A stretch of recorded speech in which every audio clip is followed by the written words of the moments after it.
Manje yini izinga lokusinda uma isiguli sihamba ku-ECMO futhi yini ingozi ehilelekile ngezinsizakalo ze-ECMO? Manje ngizoqala ngesihloko sokuqala, izingozi ezihilelekile. Ngakho-ke ngobubanzi bezinkinga ezimbili kuya kwezintathu ezinkulu engithanda ukuxoxa ngazo. Eyodwa yile yokhopha, obulandelayo kuza ubutheleleka, bese kuthi okwesithathu kube i-ECMO eside.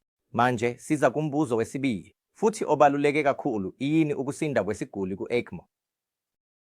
Ngakho-ke uma sibona izibalo zomhlaba, ngakho-ke kuchazwa ngezindlela ezihlukahlukene ezifundweni ezihlukahlukene. Manje uma siza ku-ELSO bathi izinga lokusinda liphakathi kuka-40 kuya ku-60. Ngisho lingakhuphuka liye ku-70 kuye ngezinga leziguli, ithimba kanye nezinqubomgomo zesibhedlela sakho.